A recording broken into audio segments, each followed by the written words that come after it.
Hey everyone, so today I wanted to dig into something a little bit more fun because we break things all the time, right? Sometimes fixable, sometimes not so fixable. Yeah, anyways, glasses, right? Glasses are the broken thing we want to talk about. So obviously there's a lot of crazy stuff going around. Optical shops may not be as open or as accessible as they once were. So there's a few little tricks and tips I've picked up over the years for an emergency repair to kind of get glasses through. I know a lot of you out there have trouble seeing without your glasses, or you can't even function without them. And goodness forbid you don't have a backup pair in that situation, right? So let's assume the typical failure, the little spring hinge on some of these frames. Actually, I really wish I had some broken frames, and then maybe we can redo this video. If you guys want to send me some broken frames, my address is not hard to find for the store, so yeah, let's make that a thing. Anyways, hinges, and when they break, that little spring hinge, the spring thing inside of here, surely I've got one around here. You'd think I didn't plan this video at all, wouldn't you? But I did. So with the spring hinges, they have this little casing, and there is essentially a spring inside of there. I'm just not wearing the glasses I thought I was. All right, so this little thicker piece right here contains a spring and a hinge and a clip, and that is what allows this to spring in and out. When the spring inside of here finally fatigues and breaks, and that is one of the most common failures on glasses, by the way. Occasionally you'll have material failures, usually that's unrelated, but for that crap, it wore out and snapped. Usually a very specific little ting when those things break, if you happen to be paying attention. It's very easily recognizable. I've had it happen in my hands before. So the nifty little trick for that, and this, again, this is more an emergency get-by type thing. If you're not super crafty, this is the easiest way to do it. There's a lot of other tricks, but over the years, by and large, I have found this to work every single time. So this is a tiny little piece of heat shrink tubing. You can buy it at Lowe's, Home Depot, Walmart, anywhere. Amazon, I think you can buy like a whole case of these things for 10 bucks, various colors, various sizes.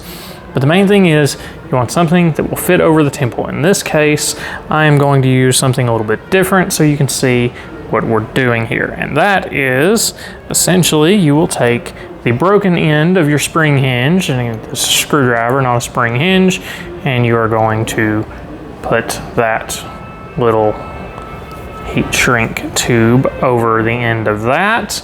And then you're going to put the other end where it would normally screw into on the other end. Seems simple, yes? And now we know that's not going to stay together, but the cool trick with this heat shrink tubing stuff is once you get heat on it, it does exactly what it says. It shrinks. And you can see already, not shrunk, that still has a pretty substantial bit of holding force. But once you drop that over the heat, and if we can get enough heat, that is going to eventually take care of that. So you can see as that starts to tighten down how this works. I don't have this thing up super high.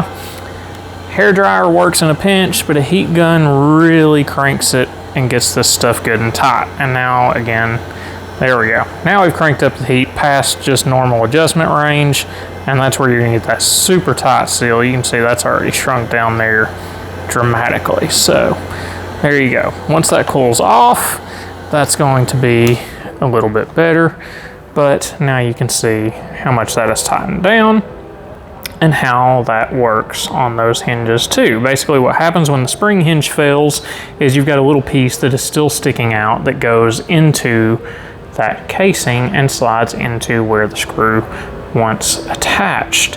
So you'll have one piece from the frame sticking out, and you'll have one piece from the temple sticking out. You want to put those two together, you want to put the heat shrink tubing over it, and then you apply heat, and now you have a not functioning but working hinge, at least enough to get you by until either you can get back out or you can get somewhere to get your glasses repaired. Now I have to trim that back apart, so that's not fun.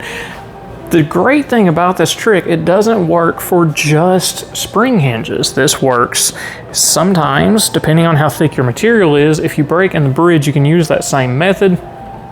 There's some other better tricks for that, and maybe we'll do another tip and trick video just for acetate repair, and that is a very fun one actually, but we're not going to get into that today. I'm going to stay focused for once, I think. Anyways, so the other thing, of course, if you happen to snap a piece of the temple off, you can do just like with those screwdrivers, end to end, tighten it down, you're good to go.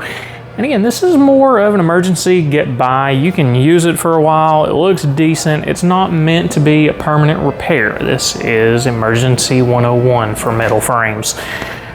But that is a great way to do it. You can apply that to a lot of different breaks on a metal frame just because you're basically taking the two pieces and you're putting them back together gently with a hinge. So it does give some flex and some give. That's good or bad depending on exactly what you want out of the glasses, but it's the most likely, simplest way to create a temporary repair. That'll get you by until whatever happens. If this helps you out, let me know. If you'd like to see more tips and tricks like this in particular, we can definitely do that because this one's kind of fun. I like this stuff. So let me know what you'd like to see, and I will catch you guys next time. Hopefully this helps you out.